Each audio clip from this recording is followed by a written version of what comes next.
Hey everyone, today we're finding out the secrets of Heart Blackened, a murder mystery where the truth is hidden and it gets more dangerous as we look. Get ready to be surprised and see what's really there. In the beginning of the movie, a girl named Mira is shown, who studies in high school.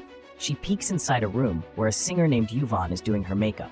When Mira tells Yvonne her name, Yvonne says, yes, I know. Come inside. Mira goes near her and sits down. She then asks, has your father not come? Mira replies, he is in his office meeting. By the way, Mira's father's name is Benjamin, and he is a very big businessman. Benjamin's character is such that if he starts hating someone, he ends up killing them. Now, Benjamin comes to meet Mira and Yvonne after a meeting with one of his clients. He says, okay, what happened? You both got a chance to talk to each other. After all, we are all going to become a family. Actually, Benjamin's first wife, i.e. Mira's mother, had died, and now Benjamin, friends, wants to marry Yvonne. That is why he arranged this meeting so that Yvonne could get to know Mira. Seeing a book in Yvonne's hand, Mira asks, how did you get this? Benjamin says, I gave it to her because your mother did not like you in it. Everything is written about all the things, and also your childhood photos are pasted in it. After my marriage to Yvonne, she will be your mother. That is why I thought this book will help her understand you. Mira cries and says, no one can become my real mother just by reading this book. Benjamin remains silent, unable to say anything. From here, the scene jumps to 1 year later. Benjamin is having a great time with Yvonne. He gifts her a very expensive diamond watch. After receiving it, Yvonne is overjoyed, meaning everything is going well. On the other hand, Mira is enjoying herself at a club, and her friends are with her. Then a video comes on her phone, in which Yvonne is close to another man. When she shows the video to Mira, Mira gets shocked and immediately messages Yvonne, saying, I want to meet you, and shares the location of the club. Yvonne sees the message and tells Benjamin she wants to meet me. Benjamin replies, wow, this is a very good thing. I was afraid that what would happen if you two didn't get along. And now, she herself wants to meet you, so you will definitely have to go. It seems she's trying to understand you. Go, meet her, and talk nicely. Then, very soon, we will become a happy family. So Yvonne goes to the club, where Mira and her friends, after drinking alcohol, are very drunk. What happens between them is not shown at that moment. In the next scene, Mira and Yvonne are seen standing in the parking lot of Yvonne's house. Again, what happened earlier is not shown. Suddenly, a car is shown driving in a zigzag pattern on the road, colliding with other cars. At this moment, it's unclear who is driving the car. From here, some government lawyers are shown, driving at night. At 2:30 a.m., while they are drinking alcohol, breaking news comes on the TV. Famous singer Yvonne was found dead in the parking lot of her house. One of the government lawyers, named Kim, immediately leaves for the crime scene. Actually, Yvonne and Benjamin are not married yet, but Benjamin calls her his wife. Not only that, several cases were already pending against Benjamin, and this government lawyer, Kim, was fighting against him. However, Benjamin had him arrested, and no concrete evidence was found against him. Now, Kim feels that he may find some evidence against Benjamin in this case, so he rushes to the crime scene. At the crime scene, in the parking lot, there are nails on the wall, around which there are blood stains. The CCTV control room was also burnt. They understand that the murder was committed with a well-planned scheme. Without CCTV footage, how can they know what happened here? But friends, Kim immediately checks some cards in the parking lot, which must have a dash cam because they were all luxury cars. The next day, the police locate the car that was found on the road last night. Mira was driving the car, which was moving ahead, hitting oncoming vehicles. Friends, that is why she is arrested. Then Benjamin comes to meet her and says, son, I will save you in any situation. You just tell me the truth about what happened last night between you and your mother, i.e. Yvonne. Mira replies, I was very drunk last night, father. And why are you asking me such questions about that night? Now, tell me, Benjamin, do you understand? He doesn't know what to do. Yvonne's funeral takes place, and Benjamin is very sad after losing her. Then in the investigation, it is found that the last message to Yvonne had come from Mira's phone, and she had called Yvonne to the club. Hence, now the scope of suspicion on Mira increases, and she is put in jail. Meanwhile, Benjamin is discussing with the top people of his company about his daughter's case and how to save her. What tricks should be used? Then, Benjamin's driver shows him Mira's laptop, which has a game on it. There are two characters in that game. One looks like Yvonne, and the other looks like Mira. Now see, friends, Mira did not like Yvonne, so in that game, Mira murders Yvonne. Then, the people in the company say that if this game gets leaked, the court will decide that Mira has committed the murder. So they suggest deleting the video. But Benjamin says, no, no, no, get this video leaked as soon as possible. Everyone is shocked. What will happen to your daughter? They ask. Benjamin replies, I am not worried about her. You just do what I say. On this pretext, the share value of our company will increase. The daughter is in jail, but the father is just worried about his business. Tell me, if Benjamin wanted, he could have hired South Korea's top lawyers to fight his daughter's case, but he does not do this. Instead, he hires a lawyer named Leisha. She doesn't get much work and is very short of money, but she is very kind and honest. She immediately goes to the jail and meets Mira, asking her to tell clearly what happened that night. Mira says, look, that night I messaged Yvonne to come to the club, but I was very drunk and I don't even remember what happened after that. Now friends, Leisha meets Benjamin and he asks, do you believe what my daughter is saying? Leisha replies, yes, of course. She seems to me to be an innocent school student. She didn't murder Yvonne. I don't think she would have done it. Benjamin says, maybe you don't know how much she hated Yvonne. In the last year, Mira must have spoken only 2 or 3 words to me because I was thinking of marrying Yuna. That's why she didn't talk to me much. Moreover, she would always lie there, drinking with her friends in that club. Well, now you are Mira's lawyer, so do whatever you feel is right. Then he tells the media that my daughter is not a murderer, and that to prove her innocent, I have hired a capable lawyer, pointing toward Leisha. Leisha also says, my only aim is to get to the bottom of this case and find out the truth. Now, on the other hand, the people of the police department are trying to find out, through a simulation, what caused Yuna's death in the parking lot. It would have happened like this. Meaning, if all those probabilities are applied, then in the simulation, it is shown that Yuna would have been standing on one side, and then the car would have hit her. Due to the impact, Yuna hit the wall with force. Because there was a big nail on that wall, it entered Yuna's head, causing a lot of bloodshed, and Yuna died there. This is just a probability at the moment. Meanwhile, Benjamin's driver goes to a shop and tries to open its shutter. As soon as he touches the shutter, the sensor gets activated, and the shop's security camera turns on. Someone is watching the live recording of that camera on their phone. The driver realizes that someone is watching him for sure. He then calls Benjamin, who asks, have you located him? The driver responds, no, but he is watching me somewhere. Now, friends, who are these people talking about? This is the suspense that will be revealed the next day. The hearing of Mira's case starts in court. Public prosecutor Kim asks Mira what happened that night. Mira says, I have told the police that I was drunk that night. I just remembered that I messaged Yuna after that. I don't remember anything after that. I don't remember everything after drinking alcohol, Mira says. Kim asks, well, have you forgotten, or did someone tell you to forget? Then defense counsel Leisha asks Mira, how much alcohol did you drink that night? Tell me. Mira responds, how much? I mean, I was drunk too much. Leisha continues, well, after drinking that much alcohol, were you driving your car yourself? Mira answers, yes. Whenever I used to drink too much, our driver would usually come to pick me up. It used to mean that I don't even remember whether I was driving the car or the driver. Look, I've already said that I don't remember anything. Now Leisha tells the judge, see, the male prosecution does not have any concrete evidence on the basis of which Mira can be proven a murderer. There is just a small clue. Mira sent a message to Yuna asking her to meet. That's just this message, and on the basis of this small message, we can't take this decision. What would have happened if Mira had murdered Yuna? Right now, all the people sitting in the court are also thinking that perhaps it's possible that Mira might not have committed the murder. After this, Kim and her team are engaged in discussion. They believe Mira had hatred for Yuna, which means she must have murdered her. But the court does not believe that someone would kill someone just because of hatred. We have to find out the real reason, Kim says. They then consider what might have happened in the club at that time. They guess. Let's say Mira asked Yuna to come to the club, and Yuna also went there. After that, there must have been some conversation between them, which we don't know at the moment.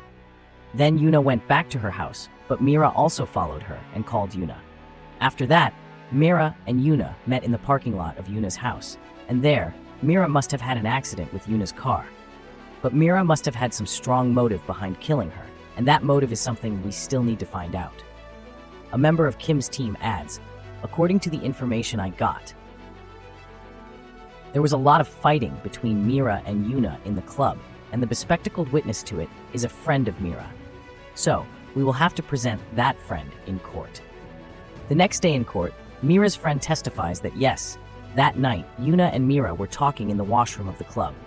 The friend was in a cubicle in the washroom at that time and was secretly watching them. The friend then shares what she heard. Mira had said, "You are really very smart, Yuna. One of your videos got leaked. You know, if I show that video to my father, then imagine what will happen to you." Yuna replied, "Just for this simple thing, you called me here? Show that video to your father if you want. I have no problem with that. He won't do anything to me because I've told him everything about myself. And after knowing everything, he's going to marry me." Mira then said, "Even if she accepts such a woman as her wife, I can never consider such a woman as my mother." Yuna understood this, and friends, she got angry. The two of them got upset, and the bouncers of the club had to stop their fight. At that moment, a pearl fell from Mira's dress, and that pearl is also presented in court as evidence. Now friends, the prosecution's case is strong here. People think that if Mira had fought with Yuna, there are chances that she might have murdered Yuna afterward. Not only that, but the leaked video of Yuna is now shown in court. Seeing this, Benjamin is very disappointed. The next day, Benjamin meets Kim and requests, "Please, don't play that video in front of everyone in the future." Kim responds, "I thought you would make some deal with me to save your daughter, but you're more worried about the image of your dead girlfriend than your daughter. What is the matter in this case? Should I find out the truth myself?" Saying that, Kim goes to the other side, toward Leisha's house. Her friend arrives, and she is looking at Yuna's social media posts. In some of the photos, friends, Yuna is with a cable guy named Shag. Shag was a big fan of Yuna, and he was so crazy about her that once he even entered her house and set up a secret camera. When the police found out about this, they arrested him. But later, Yuna requested the police to let him go, saying that this was his first mistake. This is how Shag was released. At that time, wherever Yuna went, Shag would follow her, taking photos and videos. It became his full-time job. So, Leisha thinks he must know something about the murder. With this in mind, she goes to meet him at his shop, which is a CCTV shop. Friends, just a minute. Remember that Benjamin's driver was once trying to open the shutter of a shop? That shop was Shag's. Yes, at that moment, Leisha goes near that shop. But what the hell? It's closed. Suddenly, somewhere else, it is shown that someone's mobile phone is on. In fact, a CCTV camera of that shop is also on. And on that phone, Leisha is seen standing outside the shop. This phone belongs to the owner of the shop, and she is none other than Shag. But here's the twist. He's not in his shop. He's sitting somewhere else. Through the CCTV, the shopkeepers can be seen. But why is Shag not there? This is still a mystery, friends. Leisha has Shag's number, so she calls him, but he doesn't pick up the phone. Leisha decides to wait for him. The night falls, but he doesn't show up. Meanwhile, Benjamin's driver also arrives, but seeing Leisha there, he hides inside the car. Leisha doesn't want to wait there so late at night, so she leaves in her car. Soon after, Benjamin's driver takes the car into top gear. He directly enters the shop of the shack, and by then, Leisha had not even gone very far. She also sees this incident, and due to curiosity, she loses control of the car and diverts it somewhere else. Meanwhile, inside the shop, the driver is searching for something. There is a strange lock on a fridge. The driver breaks it and opens the door. It turns out that this is not a fridge, but there are a lot of hard disks lying inside. The driver puts all the hard disks in a bag and leaves the shop. He is about to leave when the police arrive. Now, the driver does not want the hard disks to get into the hands of the police, so he throws the bag containing the hard disks, and the police surrender to it. After they leave, Leisha comes near the shop and checks the driver's car because she does not understand how and why the car entered the shop like that. Then, she looks at the bag containing the hard disks and takes it home. At the police station, the driver is interrogated as to why he drove the car into the shop. The intruding driver says, "Sir, I did not intentionally cause the brakes of my car to fail. When I went there, I turned the car in tension and went straight inside the shop. I thought I was saved, but now, Shay comes to the shop and sees the condition of his shop. He immediately opens the fridge and finds no hard disks inside. He is shocked, but sits there. Benjamin Shake asks, "Well, you're the one who broke the lock and stole all the items. Very good." Benjamin continues, "If I had stolen it, would I be sitting here?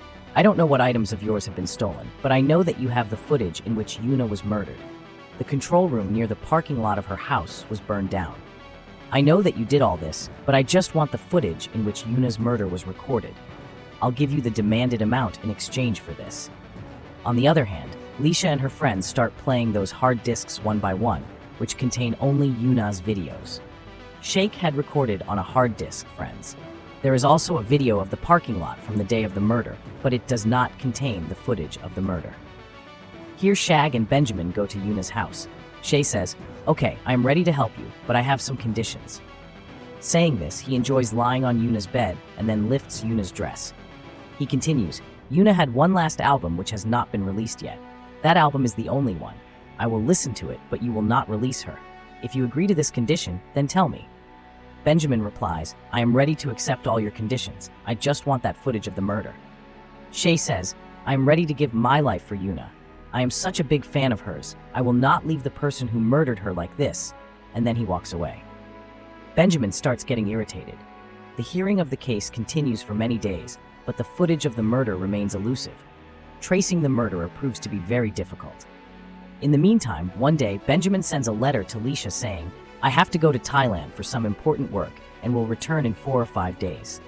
Leisha starts doubting Benjamin, as this is a matter of life and death for Yuna, and this man has gone to Thailand at this time. However, in Thailand, Benjamin seems very sad. After spending time in clubs, he returns to South Korea in 5 days. Here, Kim and Leisha are sitting in a bar having a drink. It seems that they know each other well. Kim says, "Leave Benjamin's case. That man is a #1 fraud. He has many cases against him, but he escapes from every one of them. This time, he has given up on his daughter. Poor girl is rotting in jail, but that man is not concerned about her. Instead, he started telling me, 'Please don't play that video of Yuna in public. The rest, whatever has to be done, do it.' Have you not read about your daughter? Read the figure of your dead girlfriend. Tell me." After hearing this, Leisha becomes convinced that Benjamin is definitely doing something wrong. After Kim leaves, Benjamin comes to her and tells her something. What did Benjamin tell Leisha? Friends, this remains a suspense for now. Meanwhile, Kim gets a call from Shank, who tells him, "I have the footage of Yuna's murder in the parking lot." On the other hand, Leisha's friend discovers some footage on a hard disk showing an argument between Yuna and Benjamin's driver. In this footage, the driver even tried to put his hand on Yuna. Leisha is shocked to see the new turn this story has taken. It seems that this is the new twist in the story. In the next hearing, Leisha asks Benjamin's driver, "Did you go to Yuna's parking lot? Answer only in yes or no." He replies, "Yes, it was I who first saw Yuna's dead body, and I was the only one. You had also called an ambulance." "Okay, you did a great job," Leisha says. "But tell me, is there anything between you and Yuna?" The driver quickly responds, "There were no problems. No problems. There's nothing, no such thing. There was no problem." "Don't lie," Leisha retorts. "Because you had threatened Yuna over some issue, and we have the footage of it. Moreover, Mira was also very drunk, and it's not possible that she would have driven the car. I'm sure you were driving the car, and you were also the one who killed Yuna by hitting her." The driver responds, "Tell me one thing. By killing Yuna, what will you get? Tell me, why would I kill her?" At this moment, it is revealed what Benjamin had told Leisha in the bar. Benjamin had said that he had gifted a very expensive diamond watch to Yuna, which is now missing. The thief had tried to sell it in a big shop, but the owner of the shop knew Benjamin and immediately informed him that someone was trying to sell the watch. Now, keeping all these things in mind, Leisha says, "You are the one who stole Yuna's watch and also tried to sell it. When Yuna came to know that you had stolen it, you threatened her not to tell anything to Benjamin, but she did not agree. So you hit her with the car and killed her. Say it is true." In anger, the driver stands up and shouts, "Yes, I was the one who murdered her."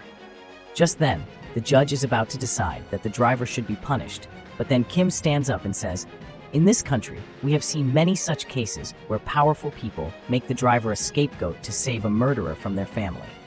Benjamin is also doing the same. Benjamin is sacrificing his driver to save his murdered daughter. The driver is acting very well. However, the real murderer will only be known when that CCTV footage of the parking lot is found." The judge asks, "But where will the footage be found? The control room was burned." Kim responds, "The footage is there. Your man is a big fan of Yuna and has that footage. He will reach here soon with it."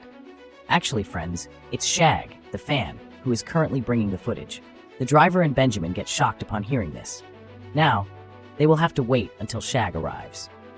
During this time, Benjamin tells Leisha what is going on. Leisha says, "I found some hard disks which had many video footages. One of the footages shows the driver and Yuna." Benjamin interrupts, raising his hand. Hey, I'm not talking about him. Who is the man who is coming with the footage of the murder? If he presents the footage in court, he will be in trouble. I have to stop him by any means. Benjamin is speaking in a very tense manner, and even Leisha doesn't understand what's happening. Benjamin immediately goes to the parking lot and finds Shag there. Benjamin lashes out at him. I told you that footage is absolutely not. Shag says, listen, I am a true fan of Yuna. I will not let her murderer escape. Shag is about to go inside the court when Benjamin and his men catch him. Meanwhile, Shag throws the pen drive with the footage toward Leisha. Leisha catches it, but Benjamin demands, give me that pen drive. Leisha replies, in this footage, it must be clear that the car was not driven by your daughter, but by the driver, and the driver killed Yuna by hitting her with the car. I will present this in court to save your daughter and put the driver in jail. This is what you are demanding. I will take care of it all. Saying this, Benjamin snatches the pen drive from Leisha's hand and goes inside the court. Not only that, Benjamin's men also beat up Shag and drive him away, so he's unable to go inside the court. Now, Shag is out of the picture. The judge is about to decide that the hearing will be postponed to another day, but Leisha, a very honest lawyer, tells Kim what had just happened in the court's parking lot. Now, Kim shows the footage of the court's parking lot to the court. It clearly reveals that Shag, who had brought the pen drive, was beaten up by Benjamin's men and sent away from there, and Benjamin had snatched that pen drive from Leisha. The judge tells Benjamin, we know that you have that pen drive with the footage. Give it to the court by any means. Finding no other way, Benjamin is forced to give up the pen drive. Now, everyone will know what happened. The footage is played. In the Yuna parking lot, she is seen standing, and then a car comes and hits her. She is thrown into the air and crashes into the wall, falling down. But her head didn't hit the nail of the wall, and she didn't die at that moment. She just fell, likely suffering some injuries. Then, a man gets out from the driver's seat of the car. It is none other than Benjamin himself. He deliberately hits Yuna's head on the nail and scolds her. Then, a man from the passenger seat, who is Mira, gets out of the car. Benjamin shouts, sit quietly, Mira, or you won't be well. It is clear now that neither Mira nor the driver was driving the car that night. Benjamin himself was behind the wheel, and he deliberately hit Yuna with the car, then murdered her. Seeing all this, Mira becomes dizzy and passes out. Now there is no doubt that Benjamin is the murderer. Kim says, I can guess why you would have committed this murder, because on the same night, that video was leaked in which Yuna was getting close with another man. Yuna had told Mira that, despite your father knowing everything about me, he is marrying me. But the truth was, Yuna had never told you anything about herself, Benjamin. You also came to know that night that Yuna had been close with someone else, and she told you this. You found out the secret the same day, and you couldn't bear it, so you killed Yuna. Am I right? Benjamin is unable to get a single word out of his mouth and surrenders. This is how the case ends. In the next scene, Leisha congratulates Kim, saying, after all, you've won this case. Kim replies, don't joke, Leisha. Where have I won? You were the lawyer. Although he was your client, you fought for justice. Had you not taken the stand and helped me, the real culprit would never have been punished. You are a true lawyer. Then one day, one of Benjamin's men comes to Leisha's house and says, Benjamin wants you to fight his case. He leaves with some files, and Leisha picks them up. The next day, she goes to meet her client, Benjamin. She says, from the beginning in the case of Yuna's murder, you told me nothing but lies. Despite that, I told the truth. As soon as the parking lot was set up, the cars were exactly the same as they were in the original parking lot. Not only this, the camera angles were set exactly the same as they were in Yuna's parking lot. Furthermore, two girls who looked like Mira and Yuna were also arranged. Then, a very planned fake accident was staged, mirroring the same accident that had occurred in the original parking lot. Benjamin wanted to portray himself as the murderer, so this accident was carefully orchestrated. He disguised himself as the murderer, and after getting down from the driver's seat, he acted as though he had slammed the woman's head onto the nail of the wall, ensuring that Benjamin could be seen clearly in the camera. This is how the fake CCTV footage was created. Now, if this footage was presented directly to the court, everyone would have become suspicious, and the case could have gotten complicated. Therefore, Benjamin gave the fake footage to Shay and asked her to call Kim and tell her that she had the footage of the murder, but only on Benjamin's request. Shay did as instructed. Meanwhile, with the intention of disturbing Leisha, another footage was prepared in which it appeared that there was an argument between the driver and Yuna. possibly leading to the driver killing Una. This footage was meant to complicate the case further. As per Benjamin's plan, Shay came to the court, and upon hearing the news of her arrival, Benjamin also started acting nervous, ensuring everything appeared completely natural. Not only that, but he also deliberately planned to have Shay attacked and the pen drive snatched from her. He knew that Leisha was very honest, and she would definitely tell Kim that Benjamin had the pen drive with the footage. Benjamin knew that the footage was from the court's parking lot, and seeing this, they would doubt that Benjamin had some connection to the murder, which is why he was hiding the pen drive. This was all part of his master plan, and in the end, the plan was completely successful. He succeeded in saving his daughter and was ready to bear the punishment for the murder. After knowing all this, Amira cannot bear the pain. Poor Leisha cries a lot. Leisha, an honest lawyer, knows that Benjamin is not a murderer, but she understands her father's efforts to save his daughter very well. That is why she decides to keep this truth hidden from the world until the end. With this final twist, the wonderful movie titled Heart Black ends. Friends, how many of you viewers had guessed this twist? Please comment below if you liked this video, enjoyed the story, or felt something while watching it. If so, please like the video and leave a comment. Take care, and finally, thanks for watching.